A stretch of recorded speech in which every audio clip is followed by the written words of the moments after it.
Good afternoon, good evening, and welcome to another segment of Sofa Ranch's Mental Health Awareness Month in the month of May. The healing power of equine assisted activities. And just like I said, all month long, we'll be bringing you information and individuals who work with horses or work around horses or maybe in the mental health space and just highlighting the benefits of horses. And today, actually, I have another special guest.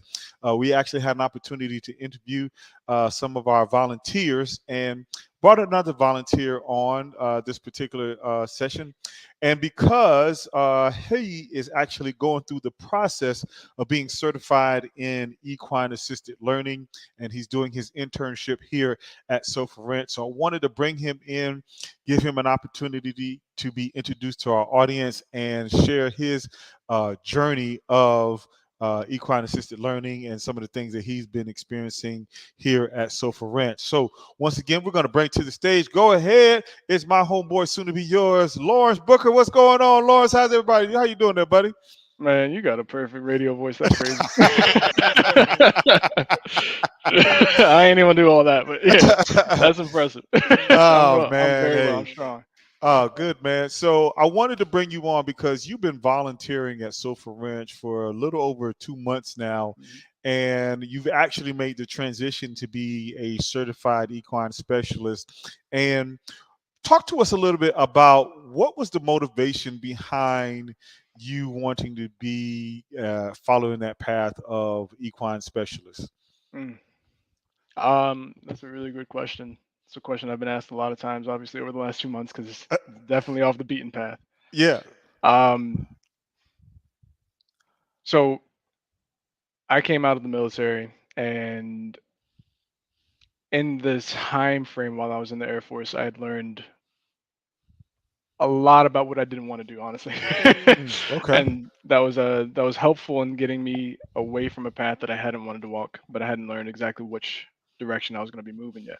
Mm, And transitioning out of the military, I'd learned about this program that they had in the military called Skill Bridge, which essentially allows you to um, effectively intern for up to 6 months with an organization of your choosing, learn how to transition into that line of work.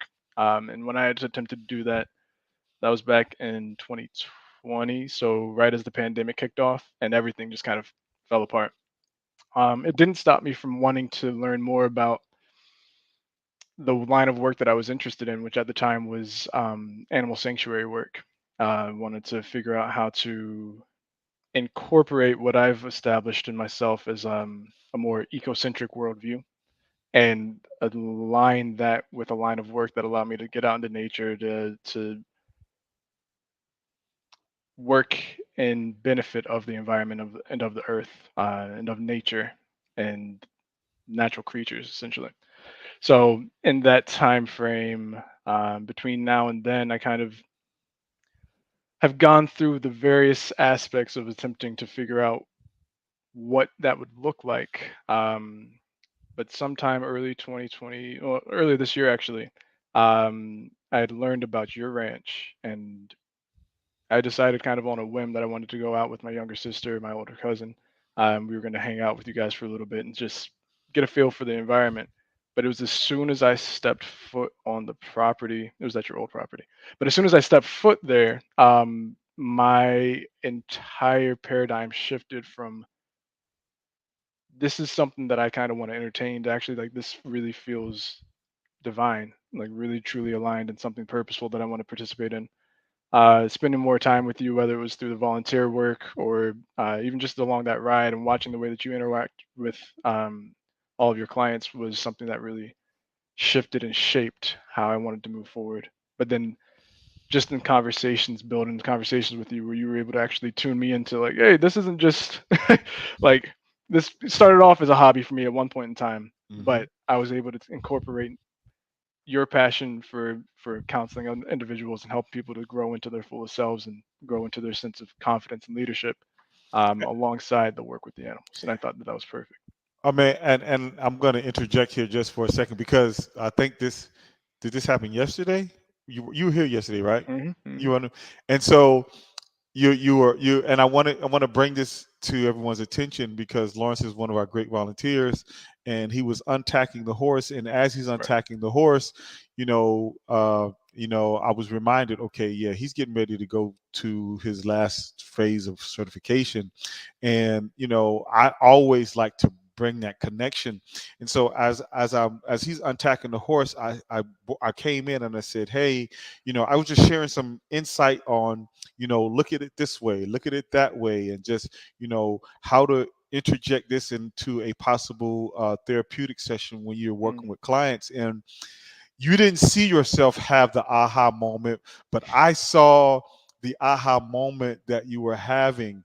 And if you could just talk to us a little bit about the mental capacity and the mental state that you have experienced Mhm. with working around the horses. I don't know where I would even want to begin. I think, well, so I'll start off with the example that you brought up from yesterday, where you were drawing the multifaceted parallels that can exist in the work that we do with the horses and the work that comes out when working alongside horses. I think that Hmm. it's one of the things that I've witnessed firsthand, but also has been emphasized in this program through Ebony Horsewomen and then also alongside your work, has been that there's a special capacity. Um, I can't say it's exclusive to horses, but a special capacity that horses have to bring out the innermost workings of the individuals that they're around. Mm, Um, they help you to explore, I think, a lot of the internal dynamics that are at play because they're so effectively present for yes, them. A lot yes. of times, because of what I've been learning at Ebony Horsewoman, they talk about the various herd dynamics or the social hierarchy and the social structure, um, the relationship between human and horse, and how that's been developed and established over the thousands of years that that's going on now. Mm, Um, how it makes the horses significantly more in tune with the emotional range that a person is experiencing, and then also as you were going into the mental, the mindfulness that a person has to have when they're around the horses. hmm. If I find myself, I'll speak for myself. If I find myself with a waning attention span or my attention starting to kind of waver in any capacity, the horse is going to be quick to remind me Yeah. very, very soon, like, hey, you might be slipping. You might want Yeah, you're not, to. you present, but you ain't paying attention, and Right. so, and that's very important when it becomes to mental health, because oftentimes I've said it on previous interviews that we can lie to ourselves, but we can't lie to the horse. And so with that, it's so important to be mindful of what a person is feeling in that moment, because we will either downplay that feeling, lie about that feeling, Hmm. dismiss that feeling. And really, that feeling is an indicator. It's an indication of either something needs to happen or something has happened. And so, with working around you and seeing you volunteer on the ranch, I can see the different evolution that you've been going through, even from one of the horses that you do like to ride, his patience, Mm. and then how when you first started riding Patience and you were timid, Patience was very lazy with you. Right.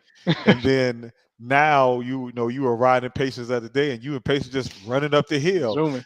Yeah, yeah, exactly. So talk to us about that liberation Mm. feeling Mm. and how and what that feels like when you are, working with that horse and seeing the evolution and the change from that lethargic horse that was because you were timid, respecting that timidity, Right. but now you have stepped into this confidence and now the horse is matching your confidence. Right. What is that doing for you mentally? I'm not gonna lie to you. That sense of liberation, I kept on describing it to other people as exuberance. I Mm, can literally feel this spirit of freedom jump up from out of me that's been kind of like clasped down for some time. And as soon mm, as we get out on that open road or that open plane, and we're able to, I mean, patients will literally just start moving as soon as he gets moving. And you've seen it a couple different times. I've heard it Yeah. reflected back to me from the customers that are out there with us. But a shout like this, like, just, I can't even recreate it right now because I'd be faking it. But this, like, it's like a war cry almost that just comes up Yeah. out of me where I'm excited, exhilarated. Yeah. Um, and every time the customer's like, "Woo, do that again. That's too good." But it's like, for me, I've established that there is this amazing phenomenon that I'm witnessing where week by week I witness myself overcoming fears, whether it be working with this larger animal that I haven't really established a relationship with, to learning that this actually is doable, and then from not just doable to now I'm actually feeling good about how I'm doing this, and watching that reflected in my daily life as well. I think is really amazing. And that's one of the things that I found with horse therapy that I really respect. That, again, as we were drawing the parallels yesterday, there's a much further reaching impact than just what is occurring directly in front of you while you're working with the animal. And Mm, it can feel really intimidating in the beginning to go into this unfamiliar territory, to step into the unknown. But as mm, we move forward gradually, day by day, step by step, um, a rhythm comes to it. And mm, it's a rhythm that's dictated not just by me, the individual, but by the environment that I'm in, that demands so much more clarity from me. mm. And I That's think being able to bring that clarity from the ranch back into my daily life has been something I can't even put price to. wow, that's awesome, man. And one of the things that I really appreciate about your presence around the ranch is not only that you are a diligent worker, but you're really just like soaking up everything. Mm, Like, even when so for those of you who don't know, who have never been out to the ranch, when we do a recreational ride, we go through the woods and we go through an open plain that Lawrence was referring to. But at every ride, we stop to this creek. You can mm, hear the creek flowing, and it's a wonderful sound. I'm there right now. Yeah, it sounds like you those little creek sounds that you go to sleep in, Hmm. and or go to sleep to, and you can just hear the creek. And so with every recreational ride, we give that therapeutic moment of decompressing, that moment of silence, that moment just to listen to the creek, meditate, pray, whatever a person wants to do. That's something that we do intentionally for the mental health of a person, because many times we have people who come out who have been terrified of riding a horse, who are so anxious about every move that the horse makes. But in that moment, they can just they can exhale, they can listen to the creek. And one of the things that Lawrence does, when we get to that creek, most everyone, or typically everyone, stays on their horses, and Lawrence gets off the horse. He goes to the creek. He has this moment, and I think I even sent you a picture of one of the moments Yeah. that you were having. It was just a real surreal moment. Talk to us about what is going through your mind mentally Mm. in those creekside moments. I think being able to sit down. Well, first and foremost, one of the most beneficial aspects of working with you guys at the ranch is removing ourselves miles and miles and miles away from the chaos that can come from what we call modern society, um, and being able to just move away from all that and find this gentle moment where, again, it's not like it's a rushing river of any sort. It's literally just like this babbling creek. And then, I don't know, I can't really say that it was something intentional that it's intentional, but it's not like pre-orchestrated in my mind. It's just what the moment dictated, what the moment called for. So I can find myself, every time we arrive over that creek, my body's saying, "Hey, let's get closer." And I figure if I want to Mm, be closer, the horse wants to be closer, yeah, yeah. and we start moving together. I guess it goes back to that ecocentric worldview that I was describing, where I really do feel strongly that nature and nature's creations has a really powerful capacity to communicate with us. Mm, So I'll sit down alongside the creek. I'll bring the horse along with me. Usually it's Patience. Luckily, Patience is super cool. And then most recently, yesterday, he actually went to the water and drank with. I was like, that's new. That's never Yeah. happened before. But see, and that's one of the things that I many that I oftentimes try to express to people. People, the horse is going to respect the energy that you give off, because when Mm, we're talking about, I know you're learning about this in your certification classes, you know, those that they respect that herd. They will respect that herd so much to the point that their life is dictated by right, the herd. right. And that one-on-one contact that you have with the horse now, it represents a herd. And so when it represents a herd, they're now saying, okay, since this is my herd leader, what does Mm, my herd leader want to do? And if they will really, if there's really connection in that moment and really connection in that relationship, they'll follow you through whatever. right. And even if we talked about this in a previous interview about those mirror neurons, and I think you were Mm, talking about that in your classes, those mirror neurons, where if one horse, and you've seen it, we right. got one horse that's scared to go over a creek, and Hmm. then when the other horse says, okay, I'm going over the creek, they're like, oh, okay, then it's okay. And Right. so that creates that social dynamic, that creates that social structure, and even the connection power of, if it's okay over here, then it Mm, must be okay over there.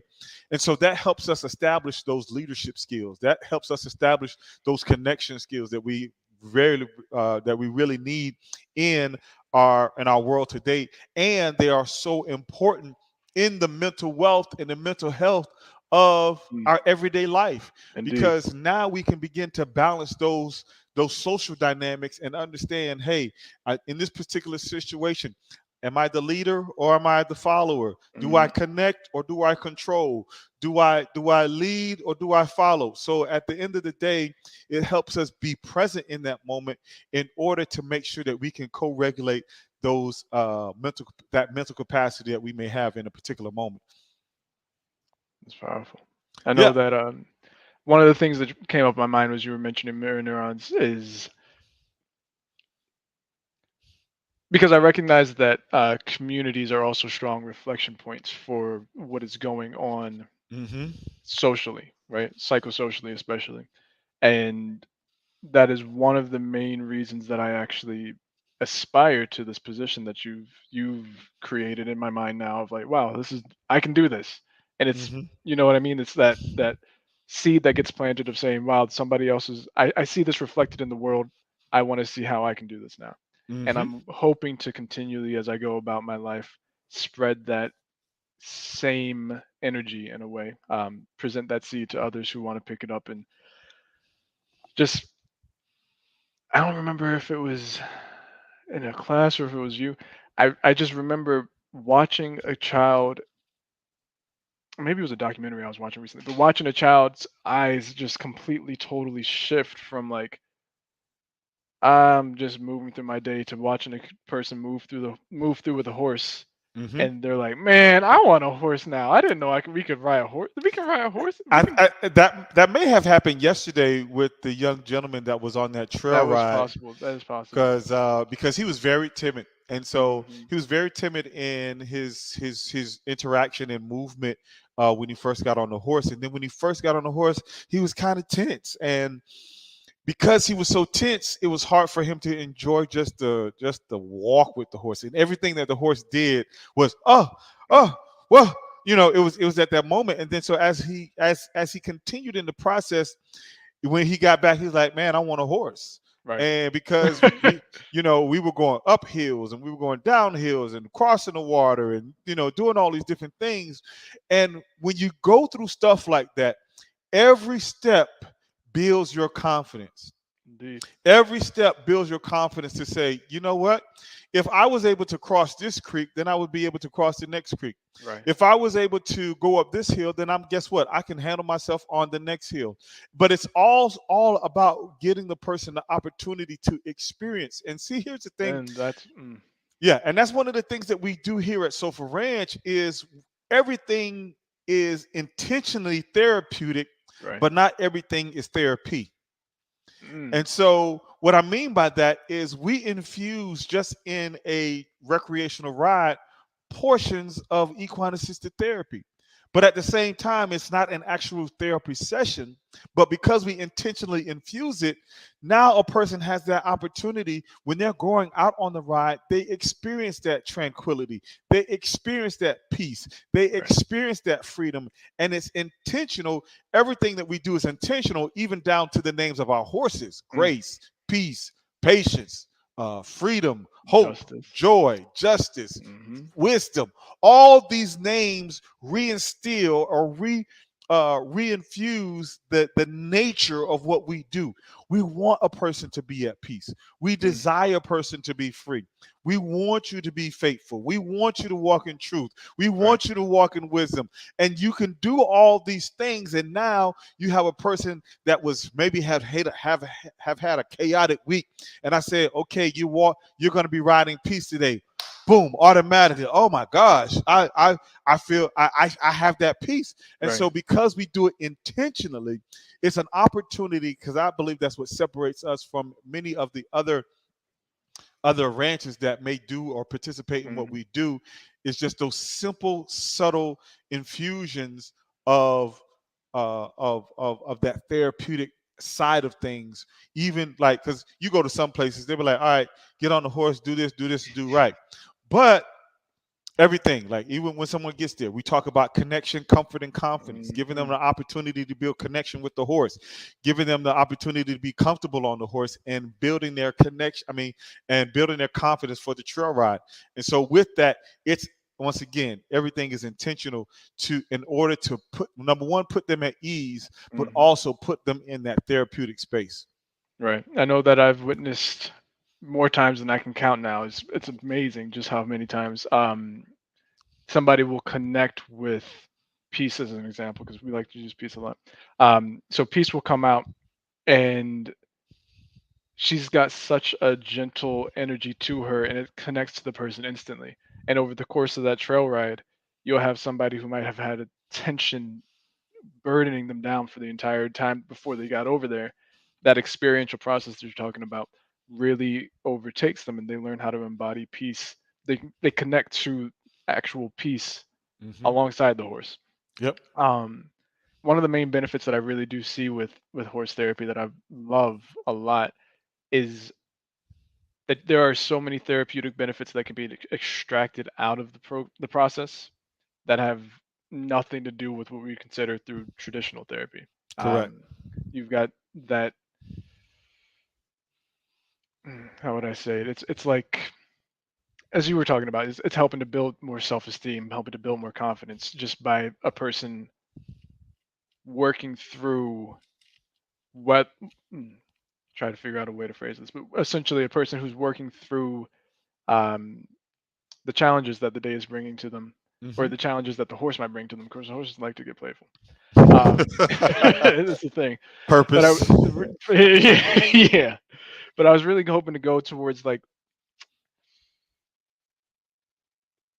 the nonverbal nature of horse therapy. How a lot of times one of the major impediments to traditional therapy is that people don't feel like rehashing the thing that's been weighing them down the entire time. Okay. And Talk. how Get deep the on it. Get deep on them, Lawrence. Come on, man. Let's go. Let's go. Let's go, dog. no, I'm thinking about it though. Like so many people, like I've gone through many sessions of therapy while I was in the military. Very few, if any, were effective. It really felt like I was just repeating myself to a bunch of different people, which Hmm. not that helpful. But the relief that comes from being able to have that connection piece that you're talking about, um, with an individual who's obviously and clearly experiencing something akin to what you're feeling. I'm talking about the horses here now, the four-legged therapist, as we refer to them at Ebony, Hmm.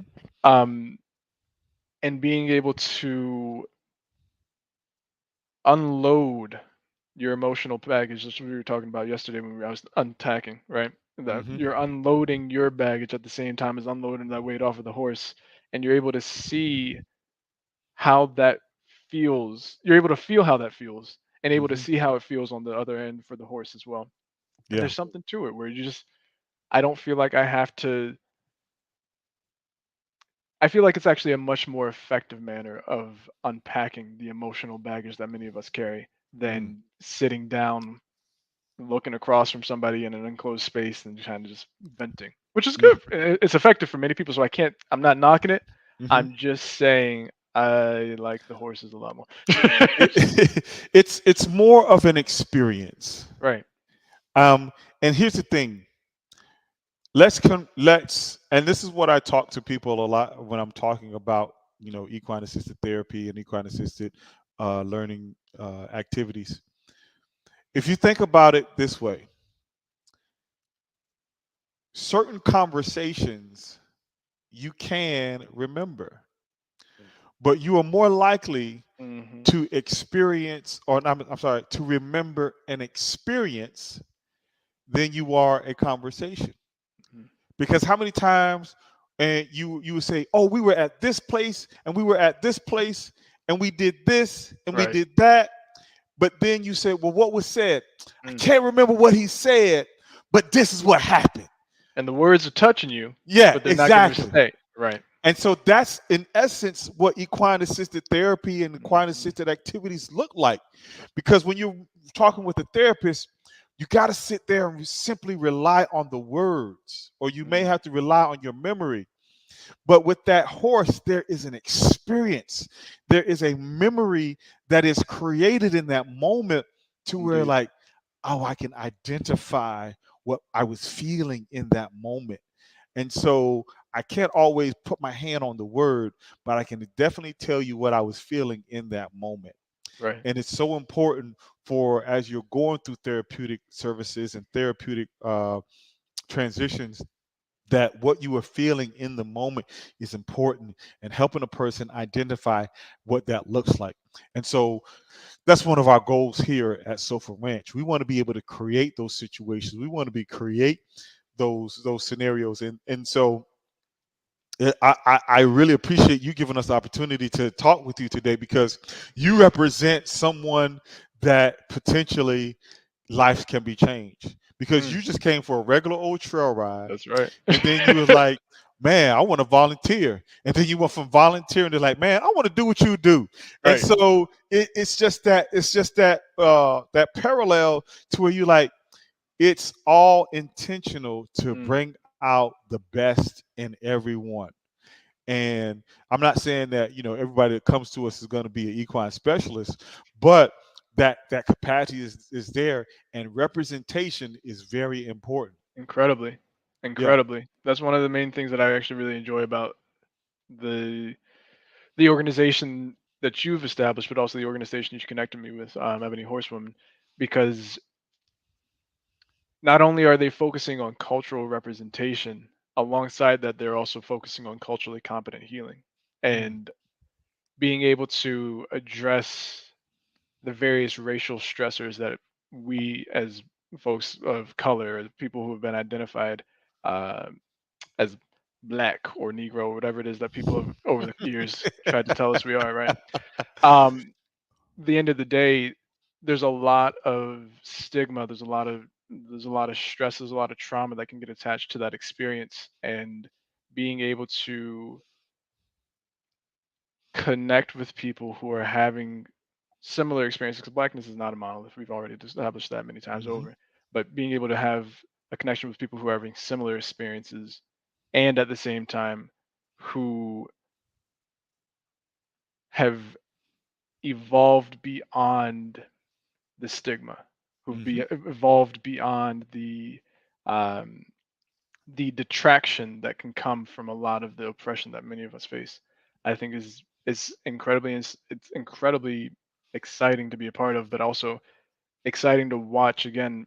Since coming up to Georgia, I've watched young children who had never perceived in any capacity that they were able to do many of the things that you come over and show them that they're able to do.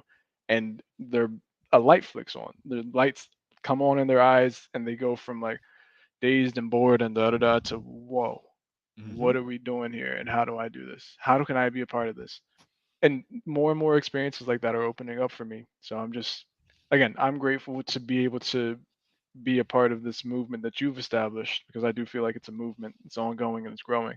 Um, to create moments in a child's life and moments in even adults' life, because I've seen it in the elders as well, that they will never be able to forget, and is going to continue to impact them and touch them and all of their community that they come back into contact with for years to come. Yep. And that's exactly why we do what we do here at Sofa Ranch, man. So, um, Lawrence, I just want to give you an opportunity to, if there was one thing that you could share with our audience about, just the mental wellness and the mental space of yourself or even people that you've come into contact with since working with the horses, and the impact and the power of equine assisted activities, what would that one thing be to just share with them to give that person that aha moment? Mm.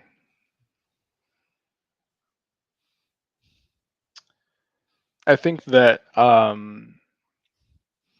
have personally been impacted by firsthand, secondhand, and if there's a third hand, uh, chronic stressors, chronic stress, trauma, and traumatic experiences. Um, and I've attempted to work through those experiences in plenty of different ways. But I can say without any doubt whatsoever, working alongside the horses has been the most effective manner for me, specifically because I think I'm the kind of person who often lives in my head almost, I can't say exclusively, but pretty primarily. I'm up there thinking I'm a very mind-based individual. Hmm. But spending the time alongside the horses and really getting in the weeds with the experience has helped me to pull myself back into my body and have more of a bodily experience that helps me to release a lot of things that might have been pent up that I didn't realize. And I've witnessed this in real time with the folks that come to the ranch, but I've also been able to listen in on these conversations with the mental health professionals that I'm studying under right now, who detail it very clearly that there's something to the felt and the real life experience of being alongside. And again, I don't know that it's exclusive to horses, but as I'm stepping into this pathway, horsemanship, whether it be vicarious or what have you, is something that it unlocks pathways in the mind and in the body that help you to feel more, have helped me to feel more at ease with my sense of self, to grow into that sense of self, to grow more confident, as you talk about often. Well, thank you so much, man. I No, thank appreciate you. that, man. Seriously, thank you.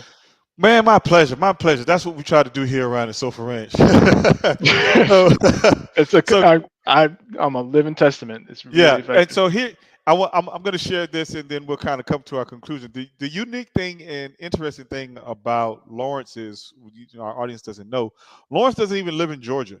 No. Lawrence doesn't even live in Atlanta. Lawrence lives technically in Florida and more along the Orlando area.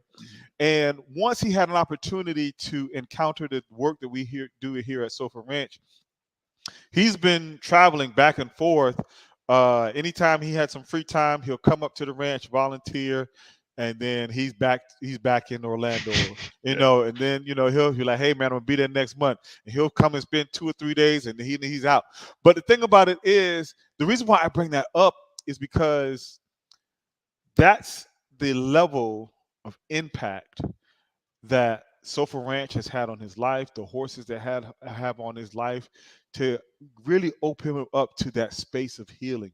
Like Hmm. you heard him share with himself with us before that, hey, I've tried different forms of therapy, but nothing has had quite the impact as it has through the horses.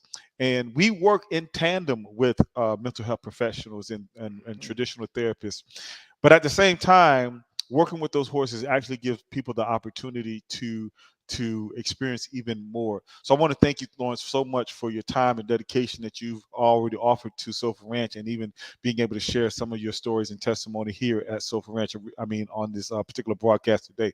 So thank you so much, guys. Well, that's almost our time today. Once again, we want to encourage everyone that it is Mental Health Awareness Month in the month of May. So all month of May, we will be bringing you information and content in the realm of equine assisted learning and equine assisted activities and the benefits it has on one's mental health. If you'd like to learn more about our information or more about our organization, you can go to our website right there. It says sofaranch.com. You can click on the contact us page, or you can follow us on social media. All the social media is the same at Sofa Ranch.